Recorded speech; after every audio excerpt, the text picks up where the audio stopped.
Salam, selamat pagi saudara sekalian. Senang sekali bisa kembali berjumpa dengan saudara dalam acara Light of Revival, renungan firman Tuhan yang akan memberkati kita sepanjang hari ini. Mari kita melihat ayat kita, Kejadian 7 ayat yang ke-23.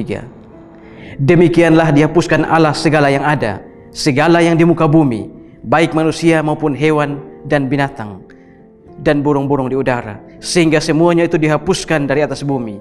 Hanya Nuh yang tinggal hidup, dan semua yang bersama-sama dia di dalam bahtera itu. Jalan keselamatan. Saudara-saudara yang terkasih dalam Tuhan Yesus Kristus, ini adalah cerita ketika Allah menghukum dunia ini, ketika manusia sudah begitu banyak berdosa dan Allah merasa jijik dengan dosa-dosa mereka. Allah merasa tidak senang dengan kehidupan manusia pada zaman itu. Tetapi hanya ada satu orang yang hidup benar, yaitu Nuh. Dan saudara-saudara, ketika Allah menurunkan hujan dan air bah datang, air terus naik. Dan akhirnya air menenggelamkan gunung-gunung yang tinggi, pohon-pohon yang tinggi. Tidak ada yang tersisa.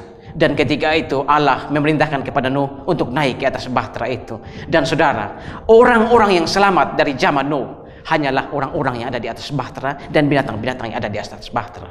Saudara, jalan keselamatan ketika air bah hanya satu, yaitu naik di atas bahtera itu.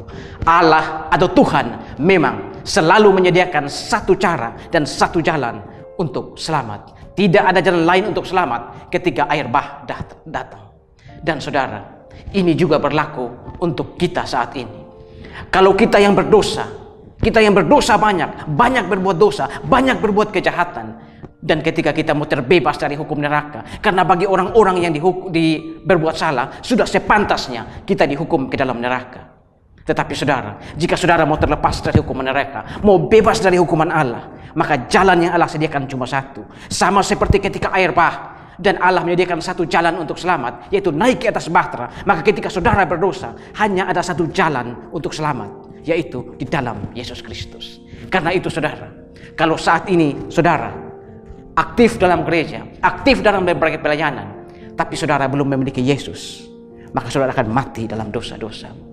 Alkitab berkata, barang siapa memiliki anak, dia memiliki hidup. Barang siapa tidak memiliki anak, dia tidak memiliki hidup. Karena itu saudara, kalau saudara yang lahir Kristen, besar Kristen, KTP Kristen, nenek moyang Kristen, tapi sampai hari ini belum ada satu titik dalam hidup saudara percaya Yesus sebagai juru selamat dan Tuhan, maka engkau akan mati dalam dosa-dosamu. Tidak usah bicara agama lain, bahkan kita yang ada dalam kekristenan pun, kalau kita belum pernah percaya Tuhan Yesus sebagai juru selamat dan Tuhan, maka kita akan mati dalam dosa-dosa kita. Allah selalu dan pasti hanya menyediakan satu jalan keselamatan, yaitu di dalam Yesus Kristus. Karena itu saudara, pagi hari ini kita belajar dari firman Tuhan. Percaya kepada Yesus sebagai juru selamat dan Tuhan, atau engkau akan mati, binasa kekal selama-lamanya di dalam neraka. Tuhan memberkati kita semua. Tuhan, terima kasih. Pagi ini kami belajar satu bagian dari firman Tuhan. Bagaimana ketika air bah datang dan orang-orang yang selamat hanyalah orang-orang yang naik ke atas bahtera itu. Begitupun saat ini Tuhan, ketika kami yang ada dalam dosa, ketika kami yang banyak berbuat dosa, hanya ada satu jalan keselamatan, hanya ada satu jalan untuk terbebas dari hukum neraka, yaitu percaya sungguh-sungguh kepada Yesus Kristus sebagai juru selamat dan penebus kami. Terima kasih Tuhan untuk firman. Di dalam nama Tuhan Yesus kami berdoa. Amin. Saudara, saya tetap mengajak saudara untuk menjadikan firman Tuhan sebagai pelita dan terang di sepanjang jalan hidup kita. Tuhan memberkati kita semua.